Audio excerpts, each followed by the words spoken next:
இது வந்து ஒரு ப்ரொட்டஸ்ட் கிடையாது. இது வந்து ஒரு சாலிடாரிட்டி ஷோ. அவங்க வந்து எங்கள் திரைப்படத்துக்கு சேர்ந்தவங்க, எங்கள் கலை உலகத்துக்கு சேர்ந்தவங்க.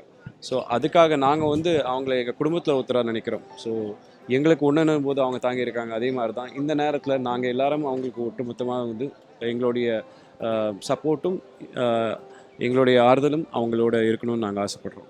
9 கோடி மக்களால் தேர்ந்தெடுக்கப்பட்ட அந்த தலைவியை சட்டம் அவமதித்திருக்கிறது என்பதுதான் உண்மை. இதுபோல குற்றவாளிகள், இதுபோல குற்றம் சுமத்தப்பட்டவர்கள் தமிழகம் மட்டுமல்லாமல் இந்தியா முழுவதும் இருக்கிறார்கள் என்பதை மக்கள் அறிவார்கள். அப்பொழுது ஒரு தமிழக முதல்வராக இருக்கிறவருக்கு எந்த மாதிரியான தண்டனை கொடுக்க வேண்டும் என்பதை சட்டம் உணர்ந்திருக்க வேண்டும். தமிழக மக்களுக்கு தெரிந்தேதான் 2 முறை இந்த தேர்தலில் வென்றிருக்கிறார் என்பதையும் குறிப்பிடத்தக்கது.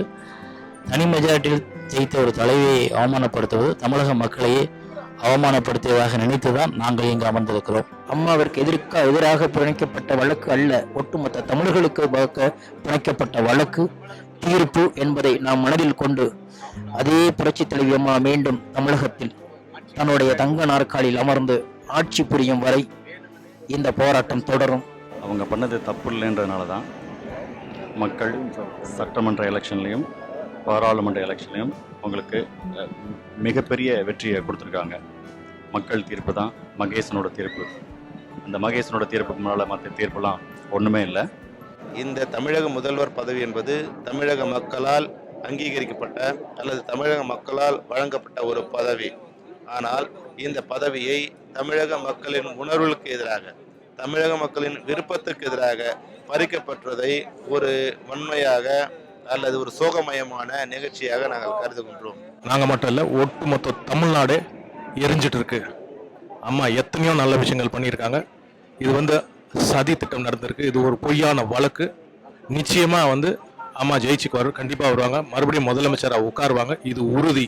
தர்மத்தின் வாழ்வதனை சூதுகவும் தர்மம் மறுபடியும் வெல்லும் என்ற வாக்கிற்கு இணங்க அம்மா அவர்கள் நிச்சயமாக இந்த சதி வலையிலிருந்து மீண்டும் வருவார்கள். வெற்றி தாரகையாக தமிழக மக்கள் முன்னால் அவர் மீண்டும் வந்து தோன்றுவார். சுப்பிரமணிய சாமியும் கருணாநிதியும் சூழ்ச்சி வலையில் பின்னி புரட்சி தலைவி அம்மா அவர்களுக்கு சிறை தண்டனை வாங்கி கொடுத்திருக்கிறார்கள். கர்நாடகாவில் கொண்டு நமக்கு காவிரி பிரச்சனையில் அம்மா போராடி நீதிமன்றத்தை அணுகி தண்ணீர் பெற்ற கோபத்தில் இருந்த கர்நாடகாவில் அந்த நீதிமன்றம் அமைக்கப்பட்டு அங்கே சூழ்ச்சி வலை தவறான தீர்ப்பு வழங்கியிருக்கிறார்கள். அம்மாவை சித்திரவதை செஞ்சுட்டு இருக்காங்க. அம்மா அவர்களுக்காக நாங்கெல்லாம் அழுதுட்டு இருக்கோம், சாப்பிடல, தூங்கல. இந்த தமிழ்நாடு தவிச்சிட்டு இருக்குது. கண்டிப்பா இந்த தடைகள் எல்லாம் தகர்த்தெறிஞ்சு இந்த தமிழ்நாட்டுக்கு மீண்டும் முதலமைச்சராக வருவார்கள் என்று நாங்கள் எல்லாம் காத்து கொண்டு இருக்கிறோம். இந்த உண்ணாவிரத்தில் பங்கேற்கிறது எங்களுடைய கடமை. ரெண்டாவது எவ்வளோ பெரிய சோதனைகளை சாதனையாக்கி புரட்சி தலைவி அம்மா அவர்கள் சாதிச்சு காமிச்சிருக்காங்க. இந்த சோதனையிலேருந்து அவங்க வெளியே தமிழக மண்ணில் தமிழக முதல்வராக காலடி எடுத்து வைப்பாங்க. தமிழகம் தலையணை பெறும். நன்றி. பேல் 6ஆம் தேதி தள்ளி வச்சிருக்காங்கன்னு சொன்னாங்க. அதிலையும் அது வெற்றி பெற்று பேல் பெற்று மீண்டும் தமிழகம் திரும்ப வேண்டும்.